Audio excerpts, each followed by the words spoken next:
¿Cuál ha sido el mayor cambio de opinión en tu vida? He cambiado de opinión de forma significativa. Y mi familia claramente habrán visto una diferencia importante en mi discurso. ¿Que eras comunista en su momento? El problema de las leyes laborales en España es lo mal hechas que están. O sea, que la leen dos personas y la interpreten de forma diferente. Yo creo que ahora mismo, ya con lo que has dicho, va a haber gente que se sienta ofendido. ¿Tú crees que el ser humano en su naturaleza es emprendedor? O sea, ¿es emprendedor por naturaleza o no? No, es que me dedico a hacer casi de historiador de historias de empresas. Yo no tengo ninguna necesidad de salir del día a día de Factorial.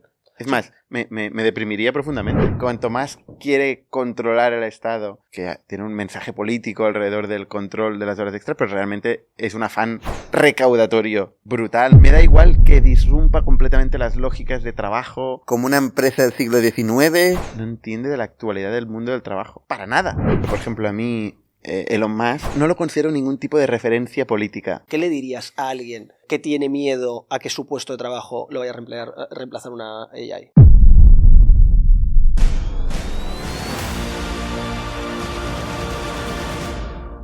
Hoy me siento a conocer un poco más a Bernat Farrero, CEO de Factorial, empresa valorada en más de 1.000 millones de euros y uno de los grandes casos de éxito entre las startups españolas. Con más de 1.500 trabajadores, es el software de recursos humanos líder a nivel global y la empresa número 12 que monta Bernat en su vida.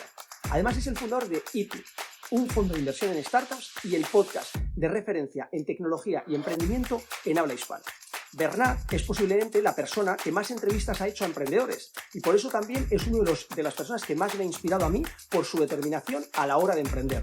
Rara vez es él el entrevistado y hoy nos cambiamos de roles porque hace 5 años fue él el que me entrevistó a mí. Esto es Cambiando de Opinión y por tanto, pues la primera pregunta, y dejemos que gire un poco por ahí, es ¿cuál ha sido el mayor cambio de opinión en tu vida?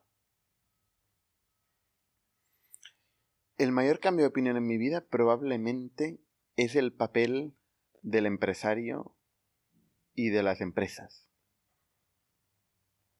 Que yo en un momento dado me he podido pensar que era un juego de influencias, que era como un espacio restringido, y luego con el tiempo he visto que en realidad es un espacio mucho más abierto del que yo podía haber pensado. Y pensado desde una ideología, en el fondo, porque todo el mundo tiene una ideología, ¿no? Yo vengo de un entorno concreto, con una ideología concreta, donde se me ha transmitido esta narrativa.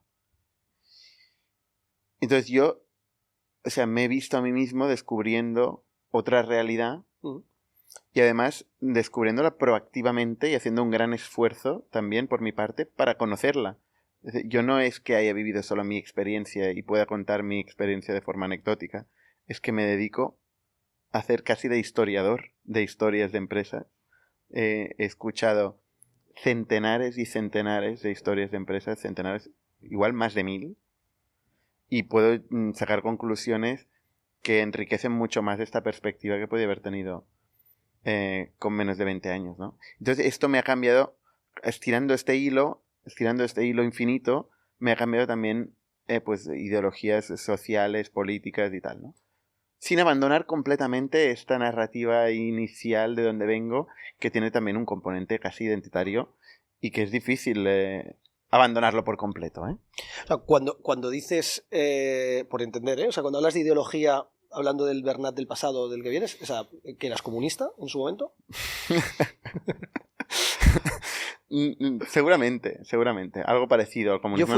No propiamente comunista. Yo fui comunista igual, un montón de años, y no, o sea, que no lo escondo, o sea, en el sentido de me di cuenta de que había algo, o sea, en la competición de ideas de mi cabeza, pues entendí que había otras ideas que eran mejor y el conjunto de ideas que veía que tenían más sentido, pues conforme a mi ideología, igual que la tuya, ¿no?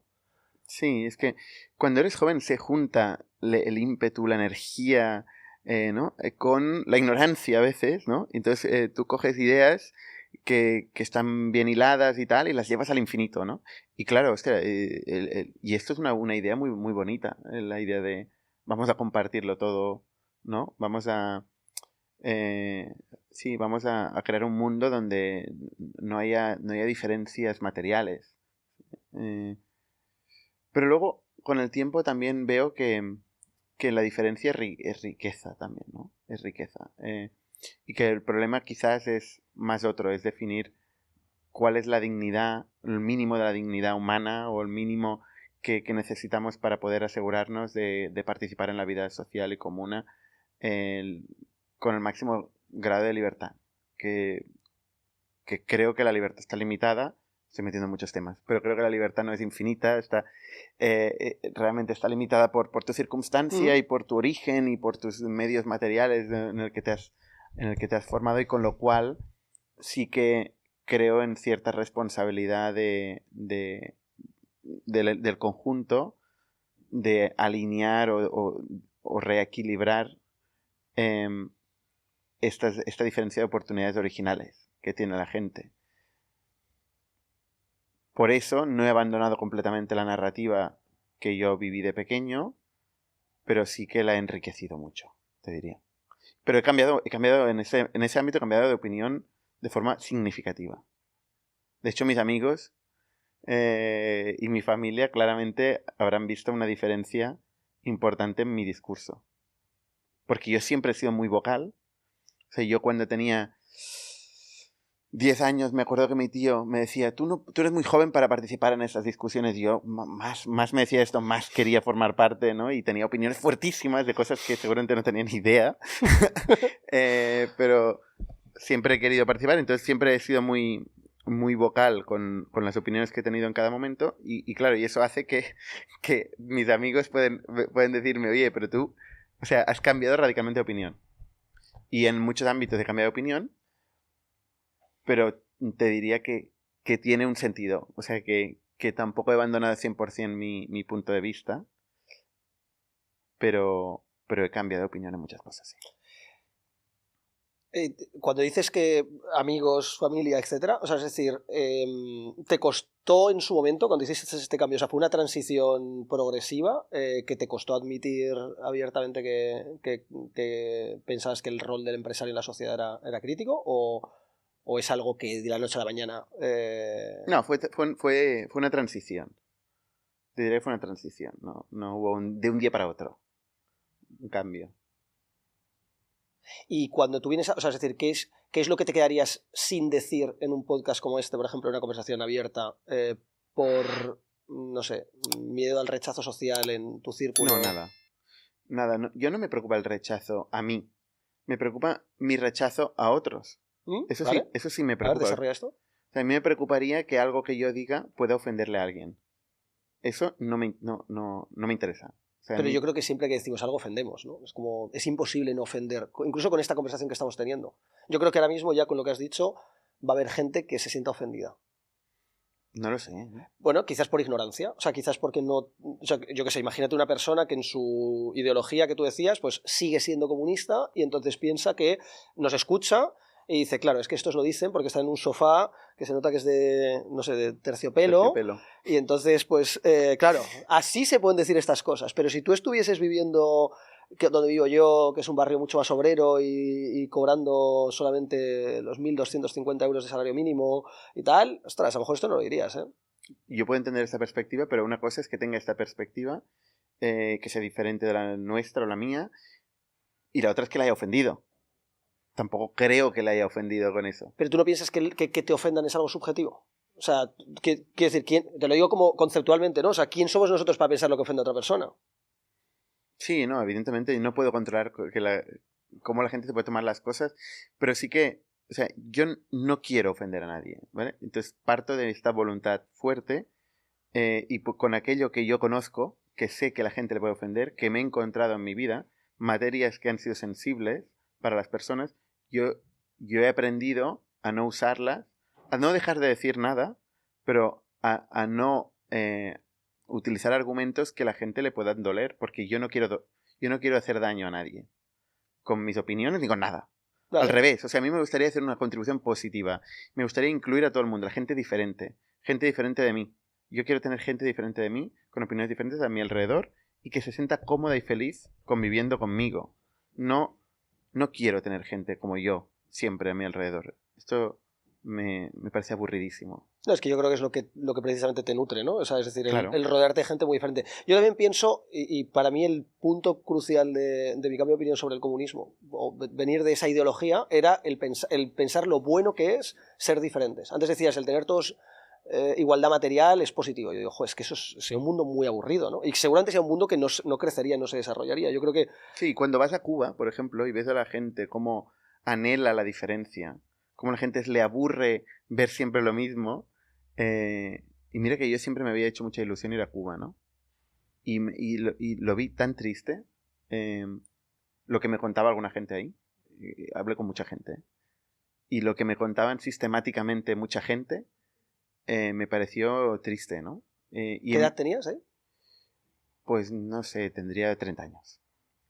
29, 30. Ahora tienes 37, ¿no? O sea, bueno, no hace mucho, ¿no? No, no hace mucho. No hace mucho. Ojalá hubiera ido antes, ¿no? Yo creo que es un buen... Yo no he ido a Cuba, pero todo el mundo que ha ido a Cuba, y vamos, es que no he conocido a ninguna persona que haya ido a Cuba que no acabe teniendo la misma opinión que tú. Bueno, quizás políticos que han ido a Cuba que no opinan lo mismo, ¿no? Seguro que hay gente que tiene diferente opinión. También puedes ir a Cuba y vivir otra realidad, estar en un resort de no sé qué. Yo fui a casas de gente, me intenté mezclar lo máximo posible, hacer amigos. Me encantó la gente. La gente tiene una actitud increíble, ¿eh? O sea, súper positiva, súper alegre, ¿no? Es una cultura que a mí me encanta.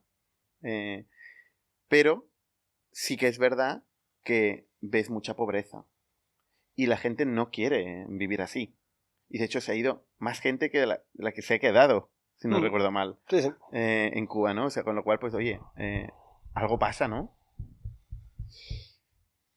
¿Viajas solo tú habitualmente o no? He viajado pocas veces solo. ¿Dónde te has ido solo, por ejemplo? Pues, por ejemplo, el sudeste asiático. Yo hice un viaje ya recientemente. a Indonesia. ¿Solo? Tengo amigos por ahí. ¿Vale? He ido reencontrándome amigos. Qué bueno. Sí. Oye, ¿tú piensas que el ser humano, con lo que estábamos diciendo y con la diferencia, ¿tú crees que el ser humano en su naturaleza es emprendedor? O sea, ¿es emprendedor por naturaleza o no? No tiene por qué. Yo pienso que sí. ¿Por qué piensas que no? O sea, por entender un poco dónde ves o sea, en su naturaleza. Es decir, si le eliminas... A mí me sorprende, este tipo, es una de las cosas que me sorprende, pero hay gente que ve un problema y salta a resolverlo, y hay gente que no le sale.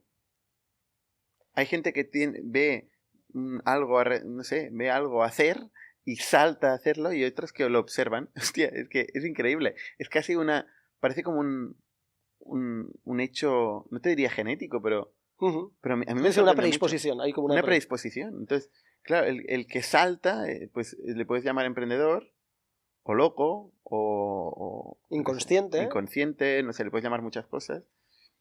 Y el otro, pues no sé si le puedes llamar emprendedor. El otro no sé si le puedes llamar emprendedor. Pues tendrá muchas otras cosas, pero ¿emprendedor? O sea, ¿todo el mundo puede ser emprendedor? Igual no. Pero ahí también está un factor ideológico importante. Porque si tú crees que todo el mundo puede ser emprendedor, si tú crees que la emprendeduría es natural en el ser humano, entonces puedes justificar muchas otras cosas, ¿no? Puedes justificar que el pobre es pobre porque quiere. Voy a llevarlo al extremo, ¿eh? Y que el rico es rico porque quiere. Y no, yo creo que hay predisposiciones. Yo no justificaría nunca eso. Yo no creo que en todos los casos el pobre es pobre porque quiere. Oye, yo creo que hay pobres que son pobres porque quieren. Eso sí que estarás de acuerdo, ¿no? Que hay gente que sí. Pero no creo que nadie quiera ser pobre. ¿Tú crees que no hay gente que puede tener una mentalidad en la que se siente cómodo como en un... No digo todos, ¿eh? Digo algunas personas que se sienten cómodos como en el rol de víctima. No lo sé. O sea, el rol de víctima lo puede adoptar cualquier persona independientemente de las condiciones materiales. Pero no creo que nadie quiera vivir en una situación de pobreza. No creo que nadie. O sea, ¿tú no crees vivir. que hay gente que teniendo la posibilidad de saber, como tú sabes, que para tener riqueza, que es lo contrario a pobreza, tienes que esforzarte? Y hay gente que elige conscientemente. No todos, ¿eh? Ya repito, creo que las condiciones materiales importan. Y la predisposición, el entorno previo que tienes, creo que importan y marcan la diferencia mucho. Tanto que hay gente que toda su vida va a estar marcada y por tanto, pues es una situación a tratar, ¿no? Como sociedad. Pero ¿no crees que hay gente que, sabiendo que hay que esforzarse, prefieren no escuchar eso, no dedicarse a resolver problemas de otros? No, porque creo que no esforzarse. Creo que el esfuerzo es un constructo cultural A ver. al que tú puedes estar más o menos expuesto y puedes entender más o mejor o peor el mecanismo en que funciona. Por ejemplo, te voy a poner un ejemplo. Mira, los vendedores. Nosotros tenemos aquí muchos vendedores, ¿vale? En este mismo edificio. Tú haces una formación de un nuevo producto a los vendedores. Oye, no te escucha ni el tato. ¿Sabes? La gente está con el móvil. Pierdo los nervios. Luego tú eres capaz de explicar una historia de éxito con alguien que ha vendido, alguien que está sentado ahí, que ha vendido algo y ha conseguido X comisión vendiendo este nuevo producto y tal, y la gente lo está viendo, y ha pasado, es un hecho, Sí. y de golpe todo el mundo le interesa entender cómo. ¿Vale? ¿Sabes? O sea, pasas de... Entonces, cuando tú lo vives, las cosas, es diferente de cuando te lo cuentan, ¿no? Cuando tú teóricamente sabes algo, es diferente de cuando lo has vivido. Entonces, tú lo que eres expuesto de pequeño y lo que tú ves de pequeño son cosas que estás viviendo versus lo que tú conoces a través de la teoría. Absolutamente. Entonces, ojalá todos viviéramos muchas cosas que nos permitieran hacer muchas cosas, ¿no? Pero no todos vivimos lo mismo. Vale, ahora vamos a considerar que en el estado natural, si las personas estuviesen rodeadas, o sea, es decir, todos los humanos, si estuviesen rodeados de otros emprendedores, y por lo tanto tuviésemos una sociedad más emprendedora, o sea, es una utopía, una conversación sobre algo que... Influiría. ¿Tú Claramente, crees que todo el mundo por naturaleza acabase siendo emprendedor? Bueno, en ese entorno si todo el mundo es, yo qué sé, narcotraficante, igual también todo el mundo sería narcotraficante. Bueno, es que yo no creo, o sea, quiero decir que creo que, o sea, yo no he entrado aquí. Que somos seres sociales y que nos influencia mucho lo que vemos de pequeños, sí, que la cultura determina nuestra cultura, determina nuestra acción, sin duda. De hecho, yo creo que la cultura determina mucho nuestra acción. Y la cultura, efectivamente, es algo que se transmite, que es de generación a generación, acumulativo, con lo cual, sí, claro que si fuéramos una sociedad más emprendedora, habría más emprendedores. Y de hecho, ahí está un poco el esfuerzo que nosotros hacemos. Intentamos sacar, porque yo por casualidades de la vida he sido expuesto a emprendedores y he dicho, hostia, esto es la hostia. Entonces yo pienso, pues hay más gente que igual que yo, si se ve expuesta a ciertos inputs, pues va a pensar que es la hostia. Y como yo creo subjetivamente que es un camino interesante, tanto para las personas que lo viven como para la sociedad en su conjunto, pues me dedico un esfuerzo enorme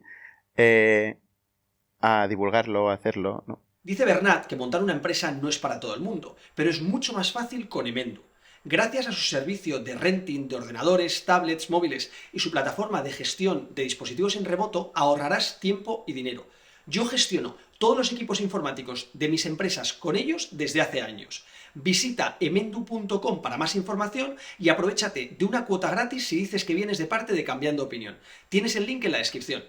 ¿Y quién fue tu primer referente emprendedor? O sea, que entiendo en ese cambio, ese contexto, en ese entorno nuevo, diferente del entorno anterior en el que tú a lo mejor te habías criado, que te llevó a tener una ideología diferente y que no te permitía ver que lo diferente era positivo, y por tanto te contagiaste en un momento dado. ¿Quién recuerdas que fue la primera persona que te contagió el gen? Seguramente mi padre. Y no tiene nada de emprendedor en empresa privada.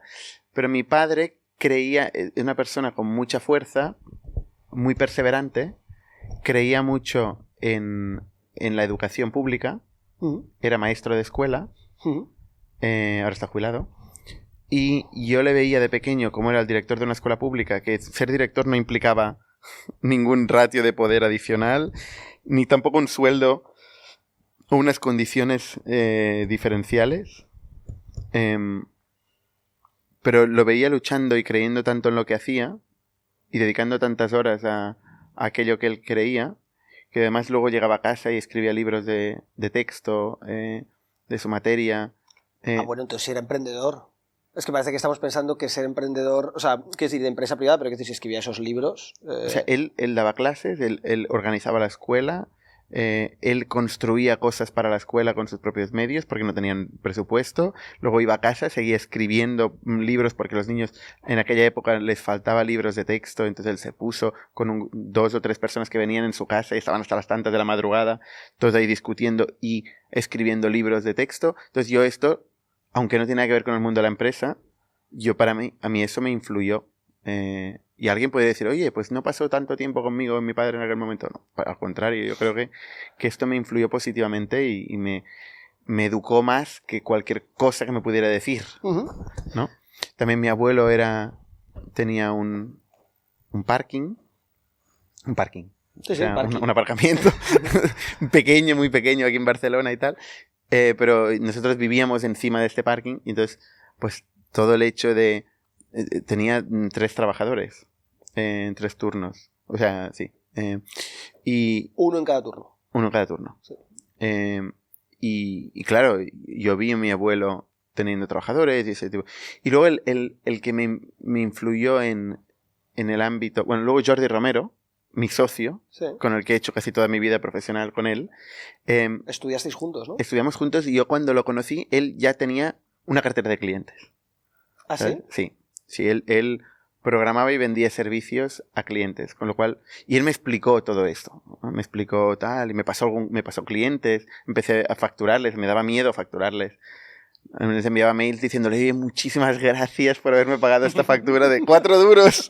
¿Qué tal? Muchísimas. Y él me decía, pero tío, pero que eres tú el que le has hecho el servicio a él. ¿Por qué le estás diciendo tantas veces gracias? Yo no sabía lo que era esto, lo que estaba haciendo. Sí, sí. Pero él me enseñó Te sentías esto. en deuda casi, ¿no? Con el Claro, cliente claro, que claro, te estaba claro. con una deuda que no se saldaba con entregarle el producto. No, claro, porque yo le daba 0 valor a lo que yo construía, al producto, a mi software, No, esto no le daba ningún valor. En cambio, que me pagara dinero, de verdad, eso tenía mucho valor, ¿no?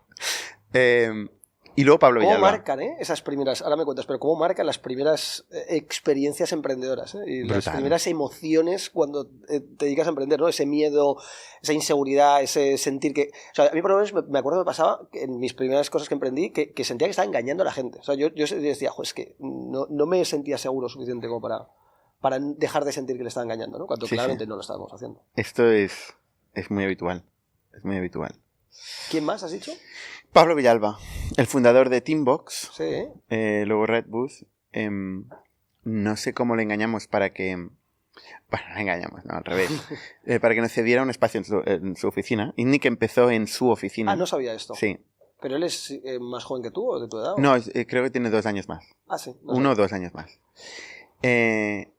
Entonces nos cedió toda una parte de la oficina donde ahí nos instalamos. Y entonces yo le veía a él haciendo un software, contratando gente, levantando dinero de inversores. Yo le escuchaba pichear y decía, pero esto, ¿quién se lo cree? Esto que está diciendo. Y luego veía que le invertían, le daban dinero y luego realmente contrataba gente y se acercaba a esto que estaba diciendo que quería que pasara. Uh-huh. Entonces esta Self-Fulfilling Prophecy la vi por primera vez con Pablo Villalba y me influyó mucho. Y luego te puedo ir diciendo muchos. Pero estos son los primeros, los que te digo. Y ahora, si pensases en alguien más reciente, o sea, entiendo que te dices, oye, podría seguir diciéndote muchos porque nunca dejas de aprender de otros emprendedores, pero si tuvieses que pensar en alguien más reciente, entiendo que Jordi no te deja aportar, ¿no? Porque sois socios, codirigís la compañía, entonces el uno al otro entiendo que os aportaréis, oye, a lo mejor no, pero entiendo que eso no deja de pasar. Sí, Pero, sí. Sin duda. ¿Qué emprendedor te sigue inspirando a día de hoy? Y sigue siendo un motor de tu crecimiento como emprendedor. ¿Qué emprendedor te hace más emprendedor? Y te lleva hacia límites en los que a lo mejor tú no habías pensado. Puede ser alguien que escuches, ¿eh? Hay veces que a lo mejor no tienes cerca de ti porque ya es más difícil, pero puede ser a través de podcast, o a lo mejor ya no hay nadie que te siga aportando y ya es más de tu equipo. Sí, no, ahora es que he leído tanto, o sea, ya es una amalgama de muchos emprendedores. Pero por ejemplo, a mí Elon Musk, que siempre todo el mundo pone como referencia, y es por algo que todo el mundo lo pone como referencia. Me flipa su capacidad de innovar y de construir tecnología. No me interesa nada su capacidad de hablar en Twitter y mensajes políticos. No lo considero ningún tipo de referencia política. O sea, me da igual lo que diga a nivel político. Y por mucho que le reconozco mucho valor en su capacidad de creación y de innovación tecnológica, todo lo que diga en otros ámbitos no creo que tenga ningún tipo de profundidad. Lo veo como muy superficial. Pero en cambio lo que hace con la tecnología, y he conocido gente que ha trabajado con él y tal, pienso que es diferencial. Hablábamos el otro día, no sé si te acuerdas, de que para ti, o sea, que no te consideras una persona oportunista, sino más como que te gustan los emprendedores purpose driven, ¿no? Es decir, Sí. que tienen como una orientación a una meta o a impactar de alguna manera en la sociedad, solucionar un problema relevante de la sociedad y en última instancia, pues entender que si lo monetizan, pues van a hacer que eso sea sostenible, ¿no? En el largo plazo, y yo creo que es un poco tu visión, es una visión que compartimos. Pero luego estábamos hablando del círculo como marca, cuando, pues en nuestra infancia, en nuestra adolescencia, y el caso de Elon, me parece interesante, o sea, conocer tu opinión. ¿Piensas que él es una persona purpose driven o por el contrario piensas que en realidad hay heridas de la infancia que casi le llevan como a sabes que él tuvo una infancia muy dura, no sé cuánto has leído, pero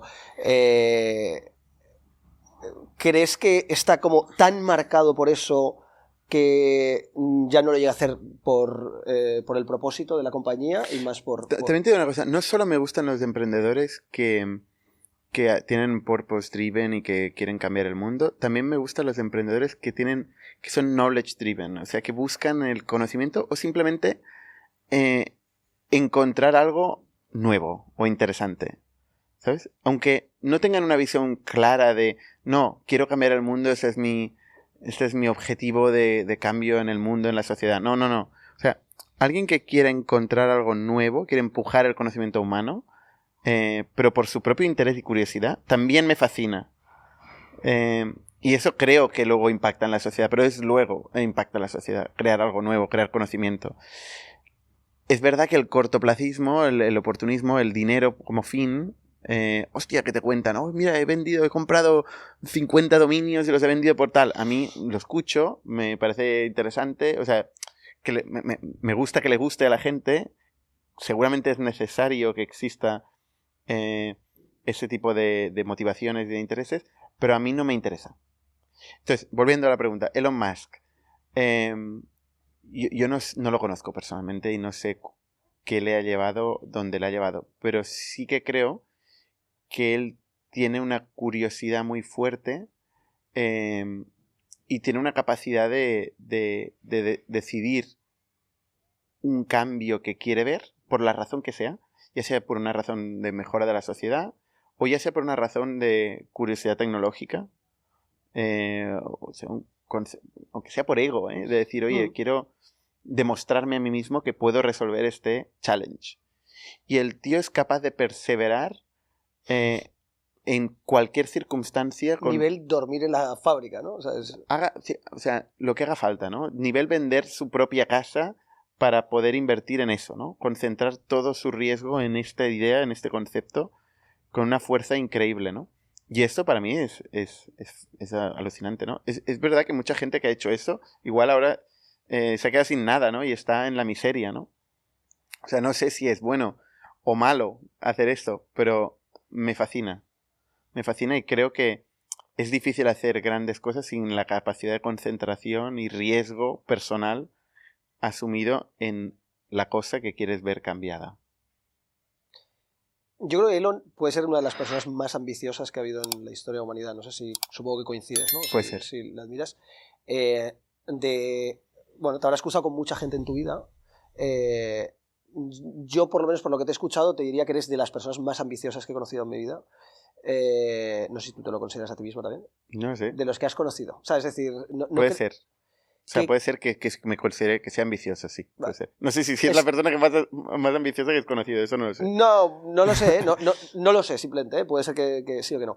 Porque no lo he reflexionado, quién es la persona más ambiciosa que he conocido. Aunque seguramente Elon, que no le he conocido, sea la persona más ambiciosa a la que he escuchado, ¿no? Porque le oyes y tiene... Joder, un tío que te dice cómo colonizar Marte en pocas décadas, joder, ya tiene un nivel de ambición que por lo menos es digno de admirar, ¿no? Pero, o de locura, que siempre están de la mano. Está desconectado, ¿no? ¿Para ti tú crees que está desconectada la ambición y la locura?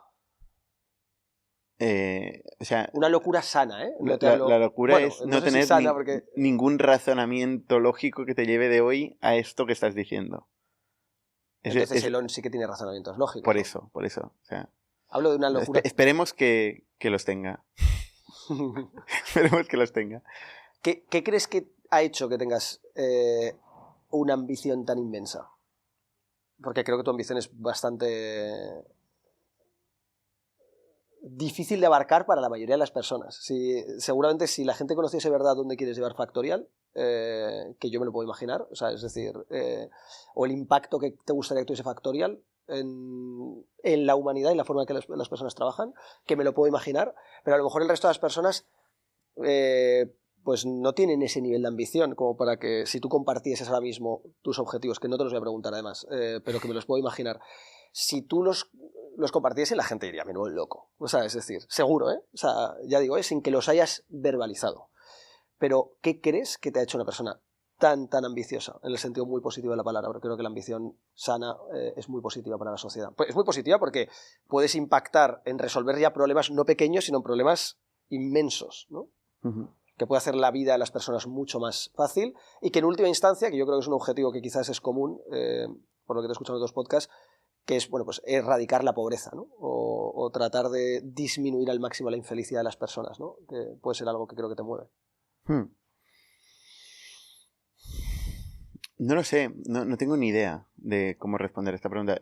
Yo creo que volvemos a la cultura que yo he recibido en gran parte de forma aleatoria, arbitraria. Ya te digo, mi padre tiene mucha fuerza, mi madre... Entonces no es aleatorio, arbitrario, ¿no? O sea, tus padres... No, pero el haber nacido valores, ¿no? Al haber nacido de esta combinación de padres, ¿no? Este recorrido que he hecho, esta exposición que he tenido, pues es lo que te decía, como conocí a Romero, cuando conocí a tal... Esta combinación, digamos, de suerte que he tenido me ha llevado aquí, ¿no? Y digo suerte porque lo leo de forma positiva, en retrospectiva, pero igual podía haber tenido otro camino que podría ser mejor o peor, no lo sé. Pero sí que creo que es la combinación en gran parte de mis padres. Sí, es que le doy mucha importancia a lo que uno vive de pequeño. Yo también. Y mi padre es este factor ser pesado y pues sí, meterle mucha energía en un proyecto. Mi madre es más una persona de introspección, de ser también muy ambiciosa en encontrar las razones por las que estar vivo y lo que hay que perseguir, y lo que hay que pedirse a uno mismo y lo que tiene que llegar a ser uno mismo, y todo el factor de empatía y de entender a las personas. Esto me viene a mi madre. Entonces esta combinación de estas dos cosas pues resulta que son útiles en el mundo empresarial. ¿Y eso ha llevado a la ambición? Que ya es como yo creo que todo lo que me has contado haría una persona emprendedora, pero el grado seguramente pues puede venir, no sé... es que no sé de dónde viene la ambición. No hay un trigger que tengas en tu cabeza. No lo he pensado, no lo sé. ¿Ya pensabas en grandes proyectos cuando eras un adolescente, por ejemplo? Siempre. Siempre en grande. Siempre. Y también darle mucha importancia a las ideas. Yo le doy mucha importancia a las ideas. ¿Sabes? Y entonces la idea y luchar por una idea, sea cual sea, es una de mis grandes motivaciones. Me gusta mucho la empatía con la que hablas de otras personas y lo que puedo entender que se desprende de tu rol como líder en tu empresa. Escuchándote en otra entrevista, me gustaba un concepto que hablabas de que tratas de transmitir a tus equipos para hacerles parte también de la visión que tiene la compañía, la búsqueda... Esta palabra la meto yo, no la has dicho tú, pero casi obsesiva por la verdad. O sea, es decir, ¿no? En todo lo que hagas, ¿no? O sea, es decir, tener como la búsqueda de la verdad de una manera lógica, racional, pero apasionada en todo lo que haces. ¿Siempre lo has entendido así? O sea, es decir, ¿siempre lo has visto de esa manera? ¿Es algo que has compartido, que compartes con todos los socios que has tenido? ¿O es algo que a veces te has encontrado que es...? No he compartido con todos los socios. Es una cosa que me he distanciado de gente. A veces me he hecho arrogante, a veces me he hecho difícil de tratar. Porque hay mucha gente que le da más importancia al medio. O sea, al cómo hacemos las cosas, cómo controlamos, o sea, cómo llegamos a las cosas, que el llegar a los sitios, que entender por qué las cosas funcionan de cierta manera. Entonces, a mí me aburre un poco el mundo meta. A mí me aburre la teoría de las organizaciones, me aburren las metodologías, me aburren los procesos, me aburre todo. Yo quiero entender... ¿Te aburren los PowerPoints? Desde luego, desde luego. Los Notions, ¡buah! Los Notions, ahora son los Notions, madre de Dios. Son los nuevos PowerPoints. Sí. No, yo quiero entender... Coincido. ¿Por qué las cosas funcionan mal, ¿no? En cierto ámbito, por qué la gente es infeliz haciendo, pues en mi mundo, ¿no? El mundo de la productividad, haciendo tareas absurdas, haciendo procesos larguísimos, cometiendo errores sistemáticos. ¿Por qué esto pasa? Quiero entender por qué esto pasa y quiero encontrar cuál es la forma de resolverlo. Y eso es lo único que me importa, ¿sabes? Entonces yo, pues todo lo demás es un medio para. Desde contratar a gente, hasta montar procesos, hasta montar weeklies, hasta no sé, lo que sea. Pero yo no me olvido de la razón por la que hemos empezado todo esto. Yo creo que la gente se le va olvidando, ¿no? Yo he empezado con varias gente para resolver esto y luego de golpe hemos montado toda una serie de complejidades para resolver esto y por el camino a la gente se le va olvidando. Se le va olvidando la razón original por la que hemos empezado esto. Entonces acaban encontrando en el proceso, en la metodología, un fin. Y a mí eso me pone muy nervioso. Me pone realmente nervioso, ¿sabes? Yo me gusta tener gente alrededor que no olvida por qué estamos aquí, que le importa igual que a mí resolver este problema y que se lo deja todo para llegar ahí, que le importa, que ya no que tenga éxito o no, que esto pues puede ser más o menos difícil, pero que al menos no lo olvida.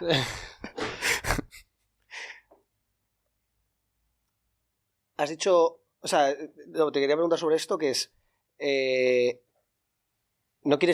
has dicho que no quieres ofender a nadie con lo que digas, pero ¿crees que este rasgo de lo que acabas de contar ahora mismo es un rasgo Ofende a la gente, sí. No, ¿tú crees? Es mi hándicap. Ese es mi hándicap. Es un hándicap, ¿eh? Porque no, a veces pierdo los nervios. A veces pierdo los nervios cuando veo tanta gente hablando de todo lo que no toca, preocupadísima por todo lo que no toca y olvidándosele la razón por la que ha entrado aquí. Eso me pone muy nervioso. Y a veces lo verbalizo de una forma que es igual demasiado agresiva. ¿Pero crees que la gente en la que identificas eso, si tuvieses que conectar con lo que dentro de ti ahora sientes, crees que es un rasgo de la mediocridad? No. Lo veo un problema mío. Lo veo un problema mío de comunicación. ¿Sí? Sí. Sí. O sea, yo me hago responsable de todo, ¿eh? O sea, cuando digo voy a resolver este problema, yo me hago mi propio lío, yo contrato a gente, o sea, tenemos 1000 personas en Factorial, o sea, no puedo culpar a nadie del lío que hemos montado. Absolutamente. ¿Sabes? O sea, con lo cual, yo esta gente que ha venido aquí y que le hemos explicado fatal nosotros mismos, esta misión que tiene que hacer, o la visión en general de la compañía. Ambas. Y tal, pues yo me hago responsable. Hostia, ¿por qué lo explico tan mal? ¿Cómo lo puedo explicar mejor? ¿Sabes? Por eso me hago responsable de... O sea, también ojalá la gente fuera más proactiva. Volvemos a la iniciativa por naturaleza o no tal, ¿no? Pero en cualquier caso es mi problema transmitírselo y convencerles, ganarme uno por uno. Tienes mucho locus de control interno. No sé si conoces el concepto. Locus de control interno versus locus de control externo. O sea, un término como psicológico que tiene más que ver con dónde colocas la responsabilidad o la causa, el origen de las cosas que te pasan en la vida y de las cosas que tienes delante. Es decir, lo colocas en la suerte, los demás, el Estado, los empresarios o los trabajadores, ¿no? Depende de tal, o cualquier otro colectivo, versus locus de control, eso sería locus de control externo, versus locus de control interno, que decir, no, es que las cosas al final dependen de mí y... Yo me siento 100% responsable. Y capaz de actuar en 1000 ámbitos, sí, o sea, mis problemas, en el fondo, son mis cagadas, pero también mis oportunidades, ¿eh? O sea, no lo leo en un sentido negativo que me hunda y que me estrese y que No, o sea, tengo muchos problemas, muchísimos, pero también lo veo como decir, oye, pues si soy capaz de resolver esto, en realidad pues voy a llegar a este otro sitio, ¿no? Oye, sacas a bolsa Factorial y al día siguiente ya no estás en la ejecutiva. Pues al día siguiente, un tiempo después, ¿no? Un día pasará eso. Hostia, no lo sé. Sí. Bueno, no, o sea, lo has dicho, este paso secuencial que todo el mundo da por sentado. No, yo te lo estoy dando por sentado para como una hipótesis, va. Pasa eso, ¿no? O sea, es decir, sacas la bolsa Factorial. Es que no me interesa este escenario. No me interesaría nada. ¿No? ¿El qué? ¿Sacar la bolsa Factorial? Y perder y salir de la ejecutiva, pues como sí, tú en dices. el consejo, pero no estás en el día. Un día dejarás de estar en el día a día, ¿o crees que no? ¿Por qué? Bueno, porque lo has hecho con otras compañías en algún momento que... Pero porque no había encontrado Factorial. ¿tú crees que...? O sea, yo he hecho todo un camino complejísimo para encontrar Factorial. Yo no tengo ninguna necesidad de salir del día a día de Factorial. Es más, me deprimiría profundamente. A mí me encanta lo que hacemos en Factorial. ¿Y tú crees que, digamos, te jubilarás en Factorial? Sí. Totalmente. En el día a día de Factorial. No sé cuánto hay de eso, de lo que de verdad piensas, que me creo de verdad que lo piensas, no tengo dudas, pero cuánto hay también de que te lo has creído mucho, pero puede haber una parte de ti que el día de mañana diga, oye, pues a lo mejor haré otras cosas diferentes porque surgirán otras compañías diferentes. Que te ilusionarán lo mismo. O sea, no me creo que con 37 años esta haya sido lo que más te va a ilusionar para el resto de tu vida. Yo creo, te lo juro. ¿Sí? Te juro que yo ahora mismo, sí. Con la información que tengo y cómo me siento, yo creo que esto me da para toda la vida. Me da para toda la vida. Oye, no me esperaba la respuesta, ¿eh? Tengo tanto a hacer en Factorial y me ilusiona tanto que yo me puedo dedicar mi vida entera a eso. Por eso cuando me dices, cuando salgas de la ejecutiva y tal, digo, hostia, pero este escenario, ¿de dónde viene? ¿Por qué? Porque esto es una situación ideal. O sea, es un escenario que sencillamente tu cabeza no valora. No. ¿Y qué estarías haciendo si no hubieses montado Factorial? Entiendo que la compañía número 13 ¿no? Eran 12. La 12. La número 12 es esta. Sí. Pues estarías montando la número 13. Si no estuvieses montado Factorial, bueno, estarías montando la 12, pero si Factorial no hubiese funcionado, me refiero. Si no hubiese sido lo que para ti ha sido Factorial, lo que se ha convertido Factorial, un proyecto en el que si tú en su momento pues iniciaste con tu vida emprendedora, uno de tus referentes también fue tu socio Jordi, y con el que llevas haciendo cosas desde hace un montón de años, y decidís los dos meteros a full, ¿no? en Factorial, pero si la 12 no hubiese sido lo que ha sido y estuvieses montando la 13, que es un número tal, pero ¿qué estarías haciendo? O sea, ¿qué otros sectores valoraste que te podían motivar tanto? Es que ninguno. Por eso te digo que me veo aquí. O sea, a mí me interesa mucho entender las partes comunes entre todas las empresas. Encontrar los elementos comunes que van alrededor generalmente de los ecosistemas regulatorios, el Estado, el cumplimiento de las obligaciones que tienen las empresas, de todo tipo, súper complejo, la gestión del cash, y el tercero, que en realidad es el primero, no sé por qué lo he dicho en este orden, no es este orden, es las personas, la gestión de las personas, ¿no? Entonces, nosotros estamos alrededor de cómo una organización puede conectar a sus personas y sacar lo mejor de cada uno, de cada persona que tiene. Estamos alrededor de la gestión de recursos y luego estamos en el mundo de la compliance, el cumplir con las obligaciones de la sociedad, que la sociedad en su conjunto pues determina que hay que cumplirlas, algunas totalmente absurdas, pero hay que cumplirlas, si no te cae el peso de la sociedad encima. Hablando de normativas pues, absurdas, ¿qué opinas de la normativa de horas extra?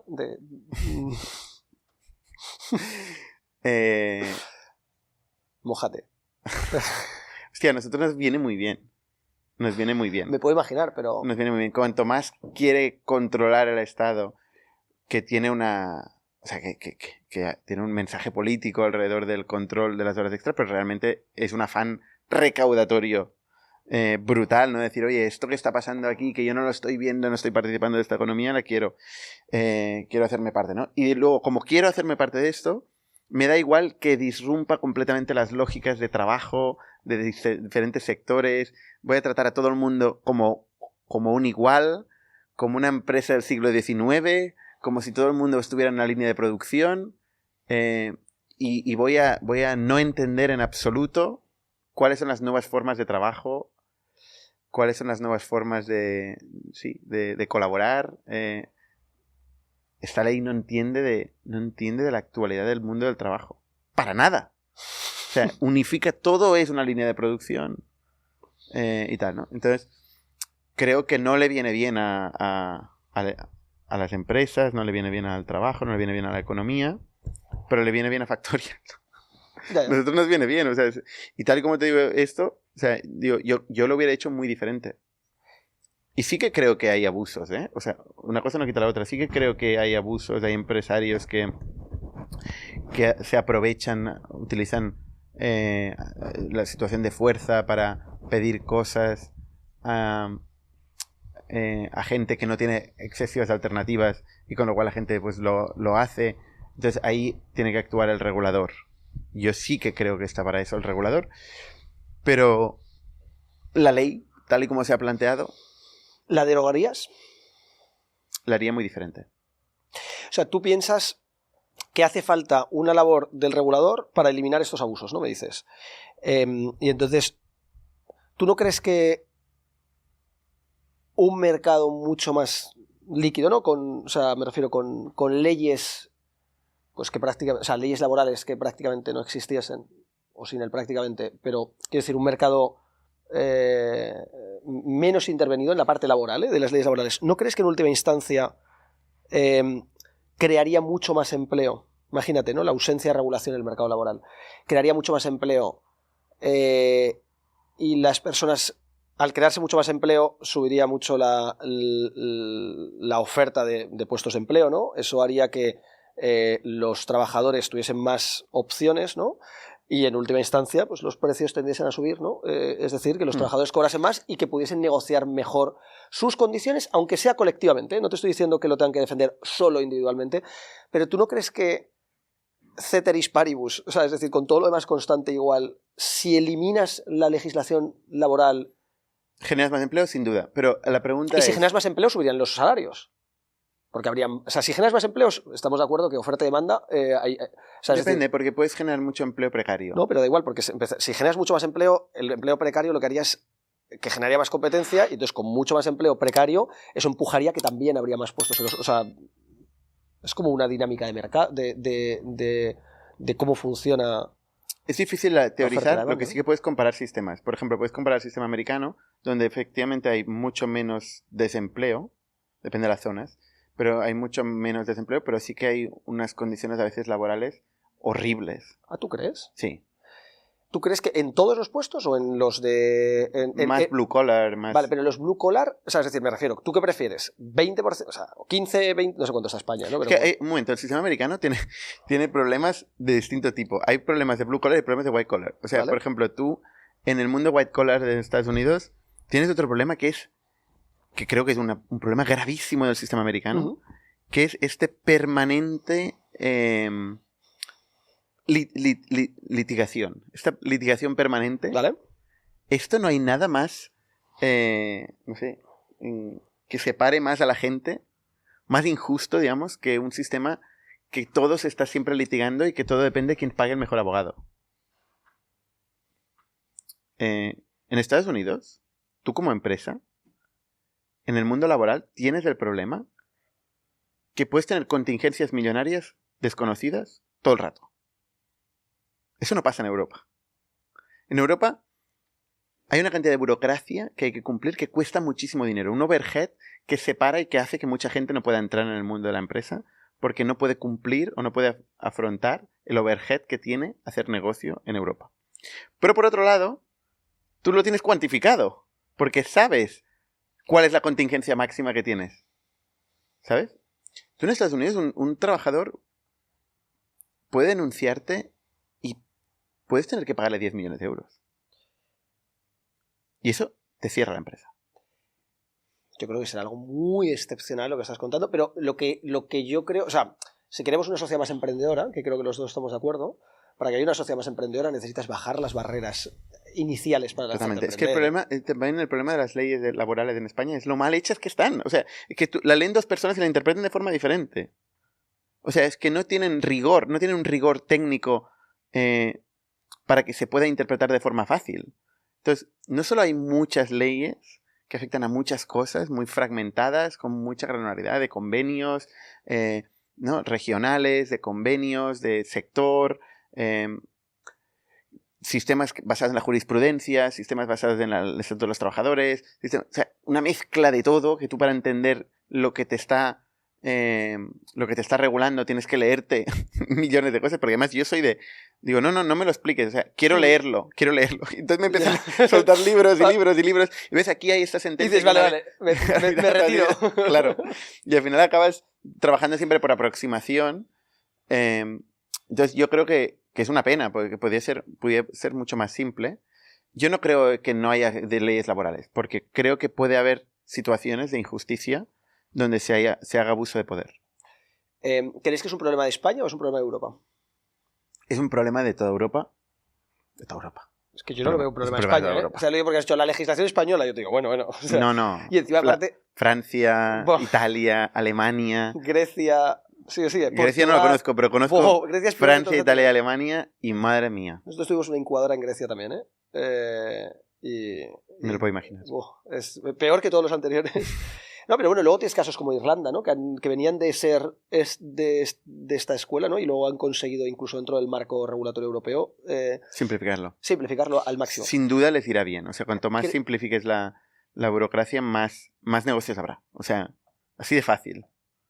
Y más economía habrá, y más impuestos habrá, más todo, ¿eh? O sea, para los estados, es que no entiendo cómo no ven claro que simplificar las leyes, hacerlas fáciles, predictibles, seguras en el tiempo... Yo no sé si esto es un tema de los políticos o... Yo creo que a los políticos les importa mucho el poder y la acumulación de poder, y por tanto la acumulación de poder viene también de que pues, si cobran más impuestos, por lo tanto a ellos les importa cobrar muchos impuestos porque tienen capacidad de desarrollar más sus planes, ¿no? Y más probabilidades de que se invierten mucho los impuestos que previamente han cobrado, pues se permanezcan en el poder, ¿no? Porque parece que son... O sea, parece que el que cobra no son ellos, sin embargo el que lo gasta y te devuelve las cosas que te han cobrado previamente parece que es gracias a ellos, ¿no? Entonces la acumulación de poder tiene ese círculo vicioso en el que estamos en una bola que cada vez hace más grandes los estados. Sin embargo, la burocracia o las leyes que son inconsistentes creo que tiene mucho más que ver con los burócratas y con los incentivos que tienen los burócratas, que en última instancia los burócratas son, pues, los más de 2 millones de funcionarios que tiene un país como España. Más de 2 millones, ¿eh? O sea, el otro día leí de una estadística... En Francia hay más. Sí, ¿no? Bueno, es que en Francia el 70% de Estado. Eso es, te iba a decir, 60% sobre el PIB es el Estado. 60 o 70, ¿eh? Sí, 60 y largo. Sí, 60 y largo. Pero es heavy, ¿eh? Sí, es muy heavy. Es muy heavy, ¿eh? Y por eso vamos lentos, ¿eh? Respecto a otras economías. Sí, claro.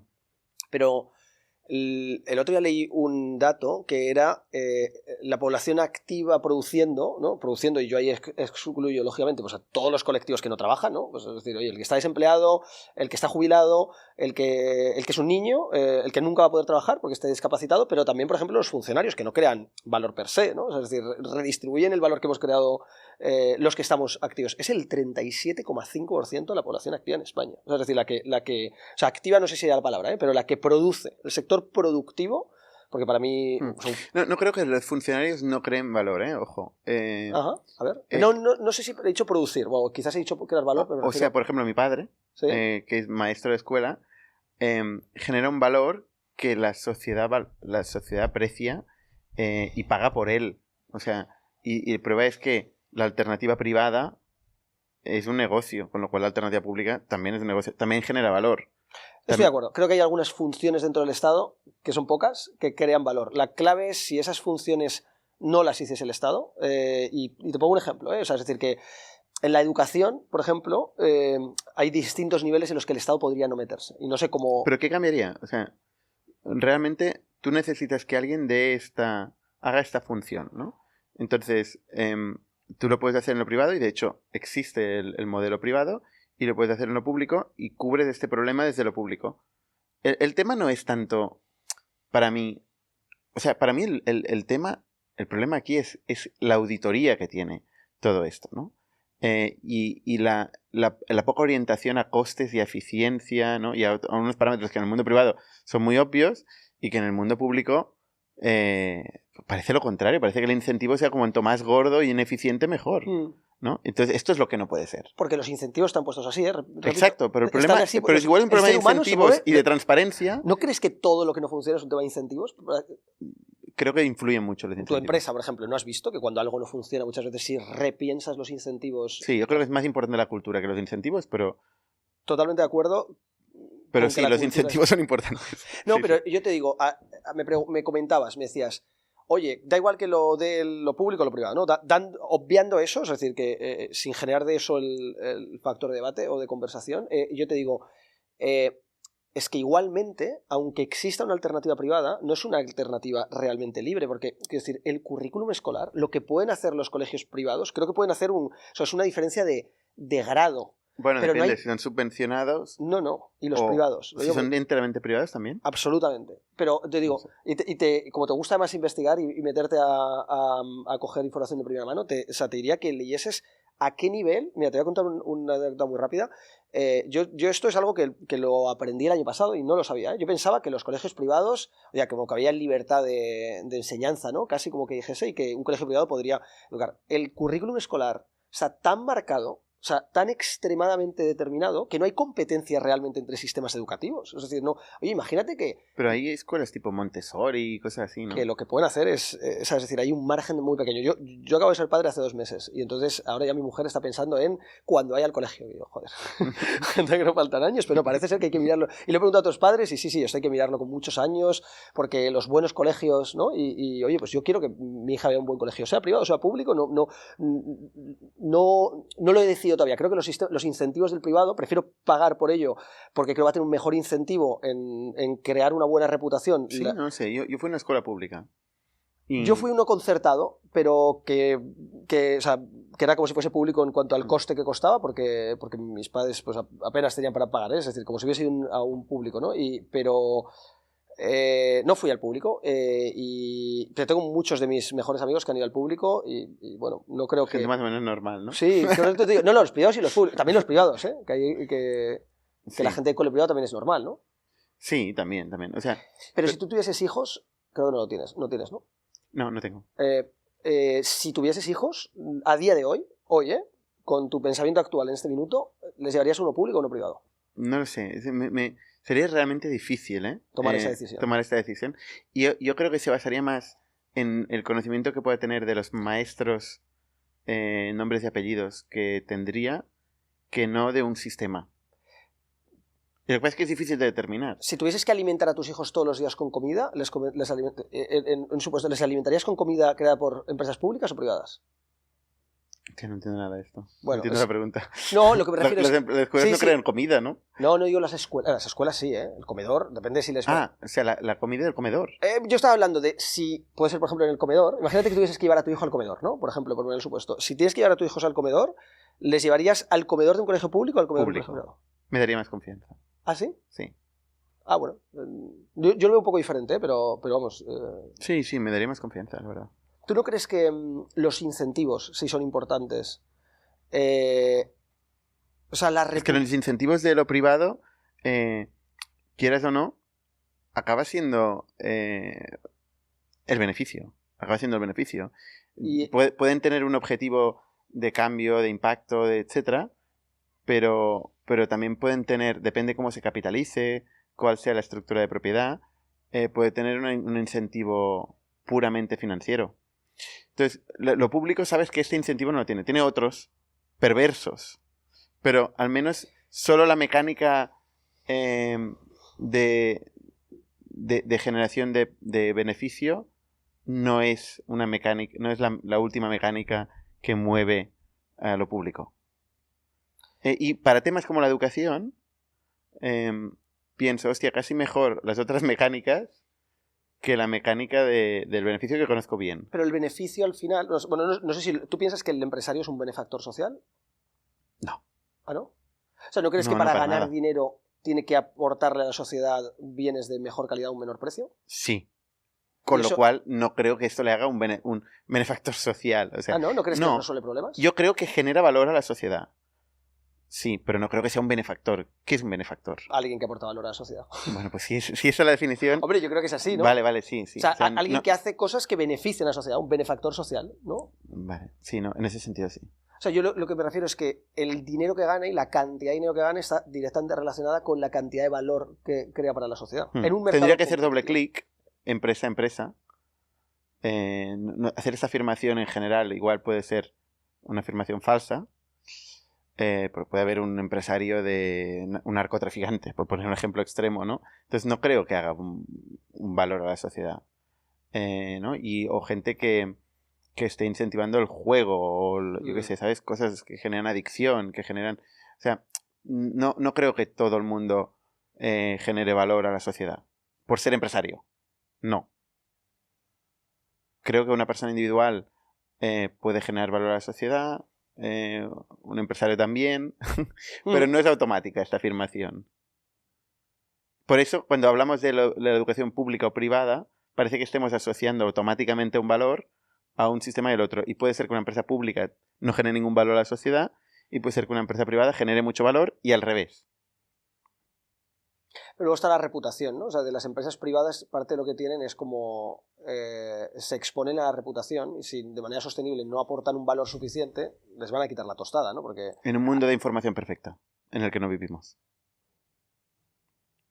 Precisamente si no vivimos en un mundo de información perfecta, que coincido que no vivimos, como la información está distribuida en la mente de las personas, ¿no? No es perfecta porque nadie tiene toda la información, ¿no? Claro. Ninguna AI podría tener toda la información, porque cada persona actúa en base a la... Es absolutamente... Su conducta está basada en la incertidumbre, ¿no? Es decir, puedes hacer infinitas cosas y decidir hacer infinitas cosas y somos creativos, etc.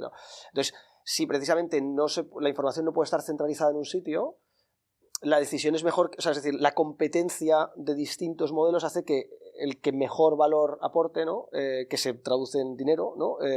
Pues más crezca, ¿no? Y más gane. Sí, existe la empresa privada, o sea, la educación privada, la escuela privada existe. Ya digo que no existe, o sea, es decir, está intervenida. Hay versiones de un currículum escolar determinado en... No sé, yo he visto muchas diferencias, ¿eh? Yo daba clases a alumnos. Sí. Cuando tenía 16 años, tenía alumnos de varias escuelas y tenía escuelas privadas que hacían cosas que yo desde la universidad decía, hostia, y no tenía nada que ver con lo que yo había estudiado. Y, bueno, no sé, vi varias escuelas en distintos currículums diferentes. No sé, o sea, no sí, pero con variaciones pequeñas, ¿eh? No es como la variación inmensa que pueden tener las empresas de software en el mercado. Tú puedes crear una empresa de todo tipo de empresas de software usando todo tipo de tecnologías y al final el resultado de Factorial es totalmente distinto de dos técnicos que mañana creen otro producto. No, yo lo decía, antes no había contado, pero la anécdota la historia que había contado que conocí el año pasado estaba relacionada con la regulación que hay para generar nuevas universidades, ¿vale? Y sabes que no se crean apenas nuevas universidades, ¿sabes? Esto sí me parece terrible. Eso me parece terrible, ¿ves? Porque ya la universidad, ya eres mayor de edad. ¿Bien? O sea, cualquier persona podría crear una universidad. Que sea ya el mercado, en las personas adultas que deciden que quieren estudiar, por favor. Otra cosa es la educación primaria, ¿no? Sí. No, pero empezando por la universitaria, que creo que es la que más estamos de acuerdo, que debería haber como libertad absoluta, ¿no? De competencia de todo tipo de carreras y que las carreras no tuviesen que estar como determinadas por un currículum marcado por el Ministerio de Educación, ¿no? Que es como a día de hoy pasa. Es decir, para que tú estudies a día de hoy informática, ¿no? Y no sé si tú contratas a día de hoy informáticos porque sean informáticos está en el título, dudo mucho, ¿no? No conozco ninguna empresa de software exitosa que contrate informáticos por el hecho de que tengan el título de ingeniero informático. Sin embargo, en la mente de un chaval de 16 años, y sobre todo, o de 17 para 18, cuando tiene que elegir la carrera, no en la mente del chaval, sino en la mente del padre, que seguramente será el que pague, de los padres, que sean los que paguen la carrera de ese chaval, está la importancia de un título universitario. Yo me acuerdo que en la mente de mi padre estaba la importancia de un título universitario. Sí, el mío. Y no sé cuánto te aportó a ti, pero yo lo que es el título universitario, no. Lo que hice durante la carrera, sí, ¿eh? O sea, lo que me... Más eso. Más lo que pasó durante la carrera que... Y cuando lo terminas de estudiar, no sé si te pasa a ti o tienes esa sensación, está obsoleto. ¿Sabes? Es decir, porque... ¿Y cuando empiezas? ¿Y cuando empiezas? En informática particularmente. En la que más, yo creo, ¿no? Yo y en las derivadas de informática, porque informática es como algo tan genérico que ya casi como esto dices, jo, informática, ¿qué significa informática, no? Entonces, le escuchaba, antes hablábamos, a Juan Ramón Rayo, precisamente, que hablaba, ellos han montado una universidad, no sé si sabes, que se llama Universidad de las Hespérides, y en esta universidad ellos contaban, han tardado, no sé si han sido 11 años en conseguir la licencia para poder montar una universidad. 11 años. Y la razón... Es terrible. Es terrible, ¿eh? 11 años, ¿eh? Por eso no se crean nuevas licencias. No sé cuándo había sido la anterior licencia que se había expedido de una universidad, pero te cuento lo que se tiene que hacer, ¿eh? Para que flipes del todo, que es... Una de las cosas que tienes que hacer es tú tienes que tener un mínimo número de grados, ¿vale? Un mínimo, no puedes crearlo con un solo grado, no puedes coger y decir, yo voy a crear una universidad solo de informática, no, tienes que crear distintos grados de distintas especialidades para poder ser considerada universidad, pero no solo esto, sino que cada grado tiene que tener el currículum que está marcado por el Ministerio de Educación, no puedes innovar, tienes que hacer exactamente, luego puedes tener títulos propios, pero claro, los que te dan prestigio casi serían los de los grados, oficiales. ¿no? Los oficiales, porque tu padre te va a decir, tío, métete a estudiar, yo te pago un grado, ¿tal? Pero es que lo siguiente que a mí ya me explota totalmente la cabeza es que para crear una universidad en España lo tiene que aprobar el Parlamento regional, es decir, la Generalitat o el Parlamento de la Comunidad de Madrid tiene que aprobarlo en sede de Parlamento, es decir, tienen que votarlo los diputados de manera mayoritaria. Entonces lo tiene que decidir el Ejecutivo, en este caso, no el Parlamento entero, sino el Ejecutivo, es decir, el que esté en el gobierno, el partido que esté en el gobierno, el presidente de la comunidad de turno, tiene que decir llevarlo en el orden del día. Pero espera, que lo siguiente, y tiene que presentar un informe que no es vinculante, pero es un informe en el que las universidades existentes en esa comunidad digan si creen que necesitan otra universidad compitiendo o no. Quiero decir, yo no sé si a ti, si te preguntan mañana, ¿no? Si te preguntasen, oye, ¿hace falta en el sector del software de gestión de horas, ¿no? O recursos humanos? Otros players no. Voy a decir, no hace falta. ¿Quién va a decir que sí, no? Entonces, pues así funciona crear una universidad en España. Claro, y la gente, o sea, no sé, yo lo cuento un poco porque a mí me explota la cabeza, tío. O sea, y claro, tenemos un país en el que creo que podríamos hacer las cosas mejor, o sea, bueno, o por lo menos en el que tenemos un paro juvenil preocupante. Hace falta políticos muy valientes para cambiar todo esto. Con una visión muy a largo plazo, que asuman riesgos, riesgos reputacionales. Y esta visión tan a largo plazo yo no la veo. Es una pena, ¿eh? Hace falta políticos emprendedores, digamos, ¿no? Un poco como con el mismo chip.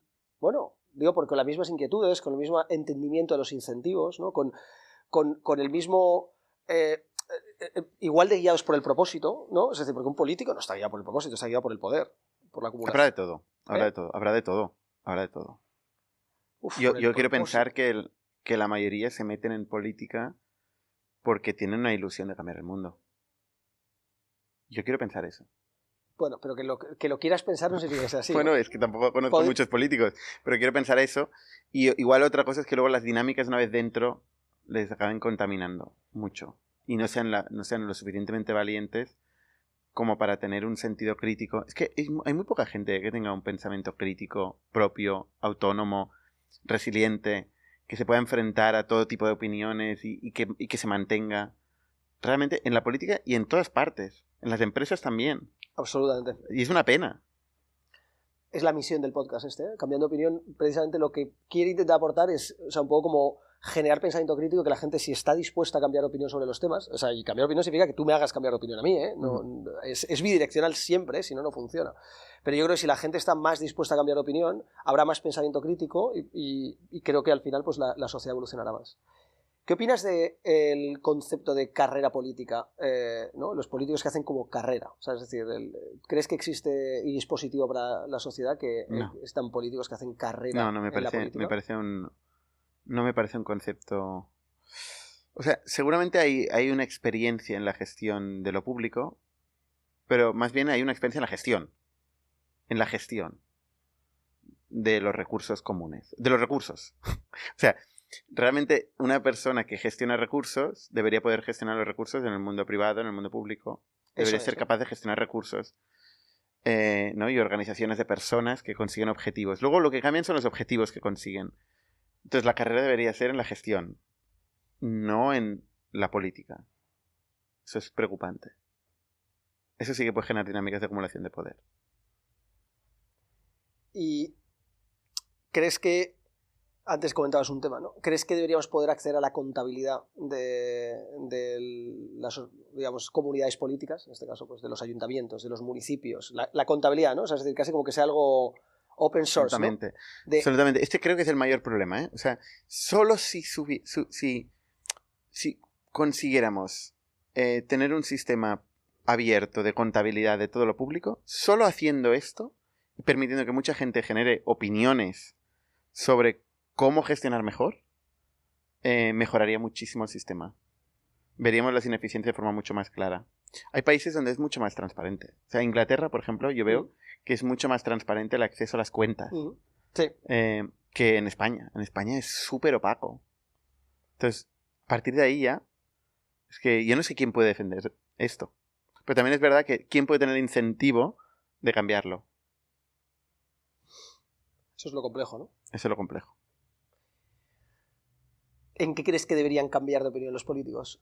O sea, es decir, si crees que... Antes has contado en qué cambiaste tu opinión, ¿no? Si tuvieses la ocasión de tener en ITNIC, que sé que nunca les invitarás, ¿no? Porque es otro público. Es otro público, sí. Sí, lo sé. Pero si tuvieses, ¿no? Haciendo un poco... Si tuvieses a un político que fuese candidato a presidente del gobierno y que creas que... O presidente del gobierno de una comunidad autónoma o de cualquier sitio, ¿no? O sea, es decir, da igual. Pero tuviese la capacidad de impactar en lo común y en la vida de las personas, porque creo que tienen mucha capacidad de cambiar nuestras vidas en base a las decisiones que tomen. ¿En qué crees que, o tú reflexionas que los políticos deberían cambiar de opinión? Yo creo que deberían profundizar mucho más en las cosas que traen encima de la mesa. Creo que demasiado a menudo se quedan en el titular, o sea, solo les importa el titular o la foto con la que salen a los medios y tal, y igual no quieren solucionar de verdad el problema del que hablan. Les falta muchísimas capas de profundidad. Entonces yo les diría, oye, hay que elegir unos cuantos temas que están mal y hacer, o sea, no parar hasta solucionarlos, invertir todos los recursos que tenemos, que son muchos, en llegar hasta el fondo de estas cuestiones. Y creo que hay que vigilar mucho en utilizar las emociones para ganar elecciones y para sumar apoyos, y utilizar más la racionalidad, lo que le conviene al país a largo plazo, lo que le conviene a todo el mundo, no solo a una parte. Intentar aglutinar más que disgregar y separar. Es muy fácil separar. Total. Es muy fácil separar a la gente. Es mucho más difícil tener un discurso que, lo que decía al principio, que no ofenda, sino que intenta sumar a la gente, y parece que no es el objetivo de los políticos.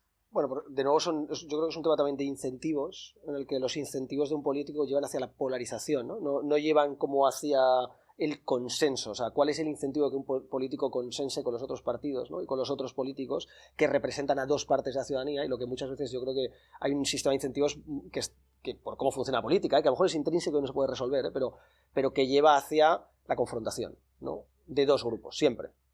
Y da igual que sea izquierdas y derechas.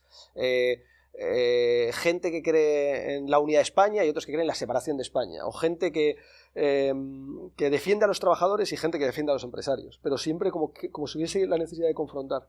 Es que es muy diferente, es muy difícil, ¿eh? Yo no tengo ninguna fórmula mágica. Yo bastante me enfrento aquí en Factorial muchas veces a intentar sumar el apoyo de todo el mundo, y me encuentro con confrontación. Y me encuentro muchas veces con una confrontación muy escondida.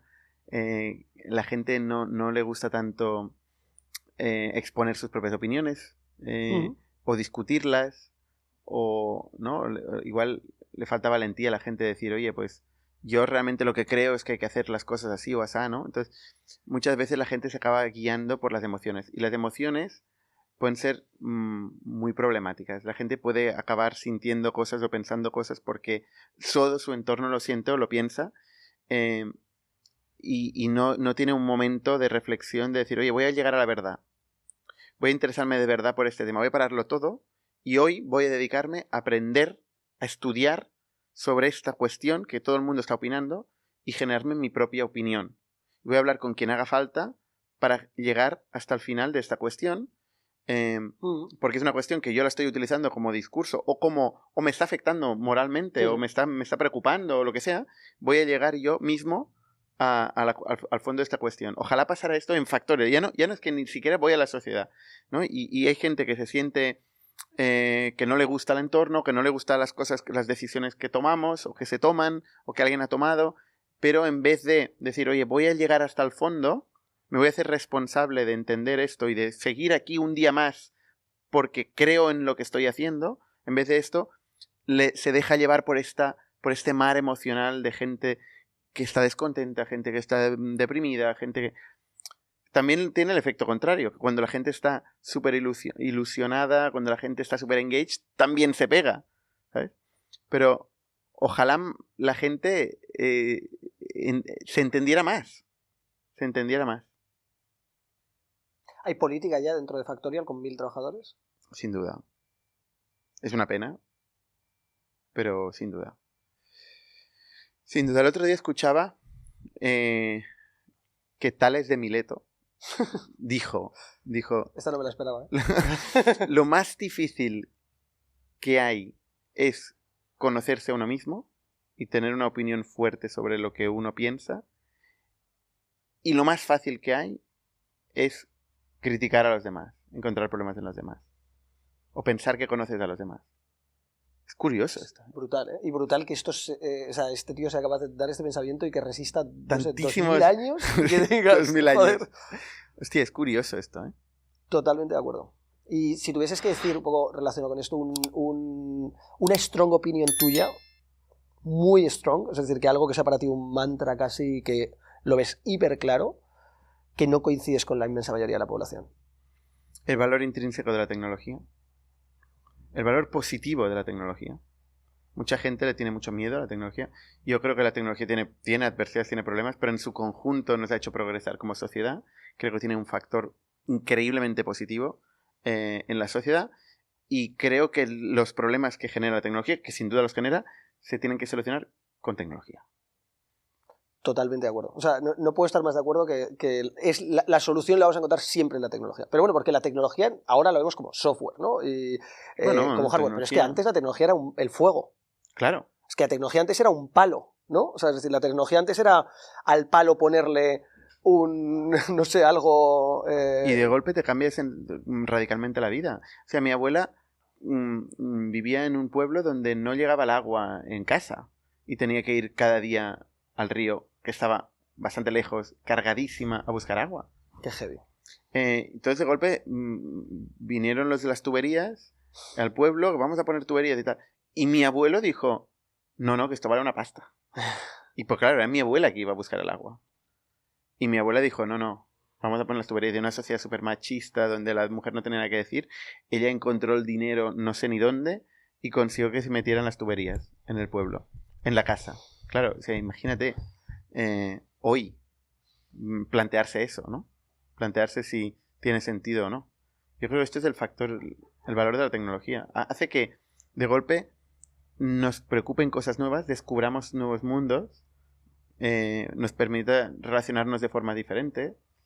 Joder, es súper interesante. Es que no creo que haya nada más interesante que eso. Es como, te diría, ¿te gustaría abrir la ventana y gritar a la gente? Es como esa verdad, pero ya lo haces, ¿no? Divulgando con Itnia. Lo intento. ¿Tienes miedo a algo relacionado con la tecnología? ¿Tienes miedo a la inteligencia artificial? No. ¿Por qué la gente tiene miedo a la inteligencia artificial? Más por el reemplazo. Es la propia inseguridad existencial de decir, nos va a reemplazar. Creo que es más de eso que pensar que ¿Y qué le dirías? Va a haber una especie de forma de vida siempre muy antropocéntrica, ¿no? Que imaginamos como nosotros mismos que nos va a matar, eliminar a todos. Creo que es más el reemplazo de muchas funciones que hacemos hoy las personas y que pues otra vez nos va a reemplazar la inteligencia artificial. ¿Y qué le dirías a alguien que su trabajo... o sea, imagínate, ¿no? Hay trabajos que claramente va a reemplazar la inteligencia artificial en plazo de 5 años, ¿no? O menos incluso. O no sé si tú estás de acuerdo. Sí. Que ya hay puestos que, vamos, pero de manera muy inminente. ¿Qué le dirías a alguien que tiene miedo a que su puesto de trabajo lo vaya a reemplazar una AI? Una inteligencia artificial. Que encuentre las formas de cómo acelerarlo.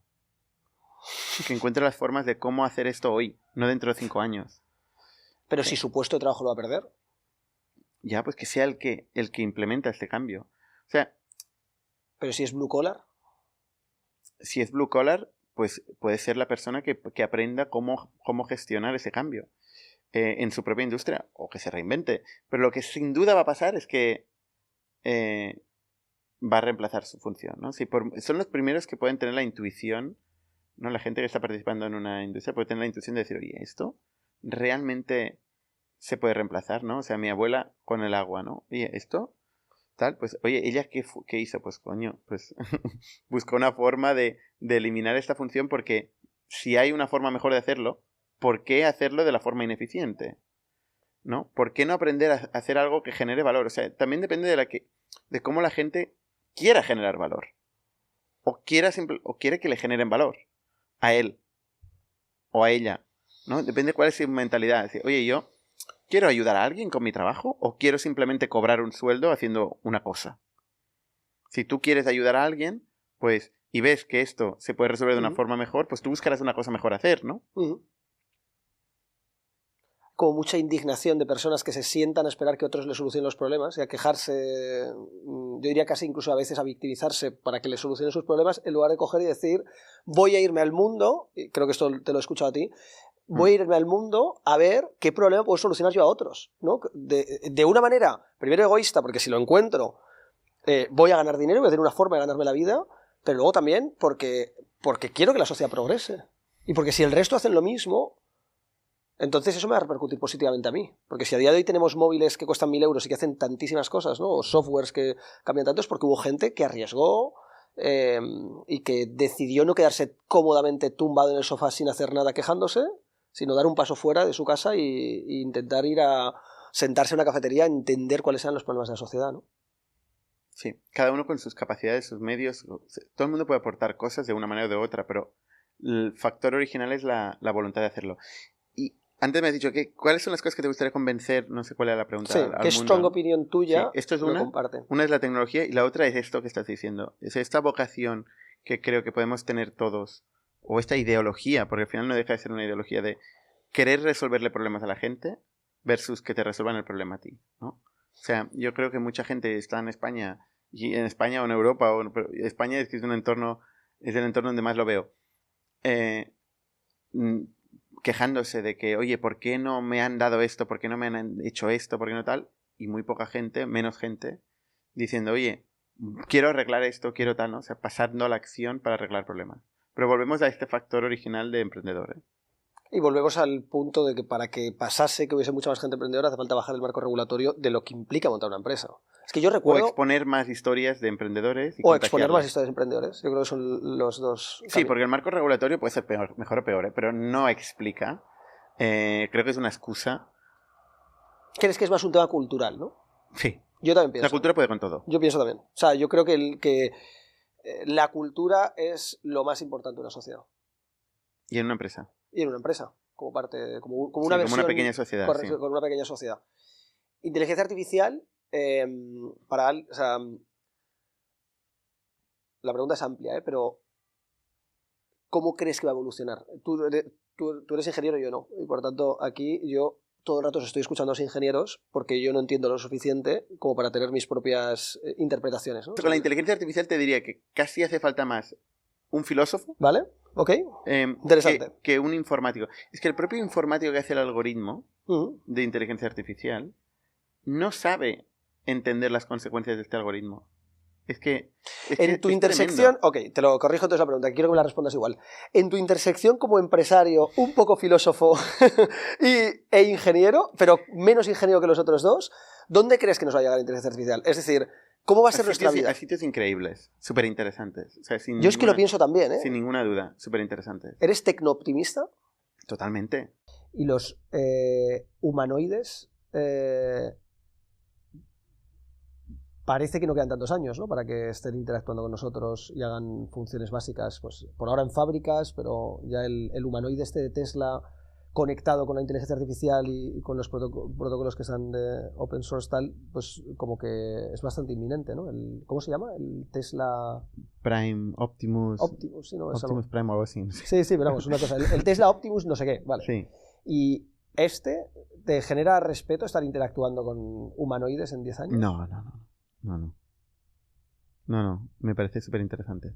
A mí también. Yo soy fan de Star Trek, con lo cual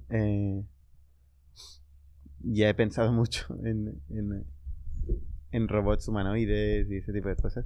Es que siempre es muy antropocéntrico todo, ¿eh? Todo siempre es de nuestra imagen y semejanza, nuestra forma de entender el mundo es siempre nuestra imagen y semejanza, pero bueno, es que es normal. Lo vemos todo desde la subjetividad humana. Entonces creamos un robot, que un robot puede hacer muchas más cosas, le metemos todas las limitaciones y toda la fricción que tiene un ser humano. Pero bueno. ¿Y qué problema hay en que sea antropocéntrico? Que seguramente hay formas de hacer robótica más eficientes que con la morfología humana. Bueno, los primeros que hacía Boston Dynamics no eran antropocéntricos entonces, o sea, eran unas cosas raras ahí, no sé si te acuerdas, ¿eh? Sí, no, pero es que al final es nuestra forma de entender la existencia y la presencia en el mundo, con lo cual tiene sentido, o sea, es normal. Sí. Es interesante. Es interesante. ¿Y crees que... Bueno, creo que los dos estamos de acuerdo que ahora mismo, o sea, igual que no hay que regular el scroll, ¿no? Que comentáis una vez en la tertulia de ITNI, bueno, tú comentas por lo menos tu opinión, ¿no? Sí, me parece una absurdidad. Hoy la regulación que está creando la Unión Europea, que nos va a dejar atrás, entiendo que tampoco estás de acuerdo, de la inteligencia artificial me refiero. ¿Crees que hoy había que meterse a regular? No. Cuando no entendemos ni lo que es. Ni en absoluto. ¿Y cuándo habrá que meterse a regular? O sea, es decir, porque claro, si se descontrola, ¿o crees que nunca se va a descontrolar realmente? Porque la tecnología genera la otra capa tecnológica que nos ayuda a protegernos. Es que no sé qué significa descontrolarse. Como Yo tampoco, no lo entiendo... Yo tampoco, pero es lo que tú dices. Es lo que dicen, ¿eh? La excusa para acabar generando digamos, la regulación, ¿no? Es un mensaje político. El tema de la regulación de la inteligencia artificial, ¿no? Y luego hay un factor de propiedad de derechos intelectuales y tal, que eso entiendo que puede ser un problema. Seguramente esto es la vertiente que más habrá que regular, ¿no? Pues si tú has escrito un libro y luego la inteligencia artificial utiliza este contenido, este libro, para contarle la historia a otro, va a ser un problema esto, ¿no? Va a ser un problema. Lo que no tengo claro es cuál es la solución. Porque es lo mismo que las descargas ilegales y tal, ¿no? O sea, al final el conocimiento tendrá peaje, ¿no? Las ideas nuevas habrán que... o sea, tendrás que consumirlas por uso, ¿no? Si yo creo una idea ahora, de alguna forma tendré que identificarla, ¿no? Si quiero vivir de crear ideas, tendré que identificarla y de alguna forma tendré que poder monetizar el uso de esta idea. No sé, es muy complicado. Sí. Muy complicado, pero sí, efectivamente, o sea, la inteligencia artificial puede acceder a todo el conocimiento humano y puede romper todos los modelos de negocio que ha habido alrededor del conocimiento. O de las historias, o del contenido, o de las películas, o de la música. Todo esto puede cambiar la forma de consumirse, de distribuirse, de monetizarse. Habrá que ser creativo. ¿Crees que hay algo en lo que nunca cambiarás opinión?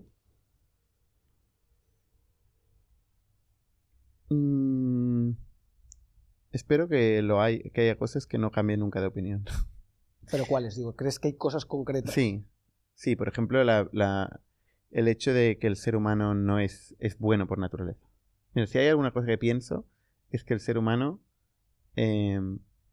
por naturaleza es bueno. O sea, cuando hace cosas malas o cosas que afectan negativamente a otros, lo atribuyo más a la circunstancia que a una maldad intrínseca. No creo en la maldad intrínseca. ¿Ni en la psicopatía? ¿O no te has cruzado con gente psicópata? Sociópata / psicópata, o sea, entrando como un concepto... No, y en cualquier caso seguro que encontraré una explicación racional de por qué tiene esta actitud ante la vida. O sea, es decir, es algo que... Lo que acabas de decir es como que me lo planteo todos los días. O sea, es decir, si hay algo en lo que pienso todos los días, es en lo mismo. O sea, es decir, no sé si lo es, o al menos lo quiero pensar, y esa es la duda que tengo eterna, si el ser humano es bueno siempre por naturaleza, o yo quiero pensar que es bueno por naturaleza, pero... Por eso tiene un punto igual de fe, de creencia. Sí. Yo lo veo como fe, y yo tengo la misma fe que tú, que a veces me has generado malas pasadas, ¿no? Porque te encuentras a gente que hace cosas... Sí, pero mi balance ha sido muy positivo en la vida. Muy positivo. O sea, que yo también tiendo a pensar lo mismo, ¿eh? Es verdad que los incentivos y las circunstancias y la realidad material de cada uno cambia muchísimo, pero bueno, yo creo que el ser humano es bueno por naturaleza. Lo que pasa es que a veces pues, las condiciones son complejas. Oye, para terminar, ¿a quién traerías cambiando de opinión? Si tuvieses que pensar en alguien tan variado como consideres, ¿eh? ¿Qué persona crees que debería traer a cambiando de opinión? Elon Musk, ¿no puede? Que pueda traerle. Oye, ¿conoces gente que trabaja para él, me has dicho? Sí. Bueno, podemos intentarlo. Pero aparte de Elon Musk, que lo dejo como uno de los objetivos en mi vida, si crees que, o sea, un poco con las premisas que has dicho, ¿no? Si te gustase, o sea, si crees que se puede generar un pensamiento más crítico en la sociedad y transmitir estos valores que has hablado hoy, ¿no? De la importancia de la cultura, de la importancia de la tecnología o de la importancia del empresario, el emprendedor para cambiar la sociedad y resolver problemas, yo lo llamaba benefactor social, pero vamos, aportar valor a la sociedad, aportar valor a otros y ganar dinero gracias a ello, como una forma de hacerlo sostenible en el largo plazo. ¿Y a quién traerías? Mira, yo traería a Noam Chomsky. ¿Sigue vivo? Tendrá 95 años. Pero mira, para mí es una persona súper erudita, de las personas que más conocimiento puede tener como ser humano. Una persona que a mí disciplinariamente me interesaba mucho porque ha contribuido mucho en la lingüística y en los lenguajes de programación, en la informática. Yo he estudiado Noam Chomsky en la universidad. Wow. Y está detrás de muchos algoritmos de inteligencia artificial que ahora son famosos. No lo sabía. Está detrás de muchas cosas en la informática, pero también está detrás de muchas cosas importantes en la cultura y en el activismo político. Es muy criticado en Estados Unidos. Pero... Es un anarquista, ¿no? Sí, él es anarquista. Y tiene un debate que yo le recomiendo a todo el mundo que nos escuche en los años 60 con Foucault. Muy famoso. ¿Con quién? Foucault, ¿Vale? un filósofo francés. Sí, sí. Y entre otras cosas habla de esta cuestión que ahora te he dicho, ¿no? Por eso también me ha venido a la mente, de la naturaleza humana. Y Vale. dice, ¿existe o no existe la naturaleza humana? Y me gusta mucho la visión que tiene el joven Chomsky en aquel momento sobre la naturaleza humana. Y me gusta mucho todo lo que ha desarrollado a nivel cultural en su vida de 95 años. Wow.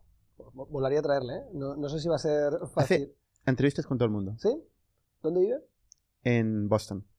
Cambridge, en un barrio de Boston. Pues me quedo con Noam Chomsky, me parece brutal como idea. Mil gracias, Bernat, me ha encantado la conversación y espero que A ti. sigamos viendo.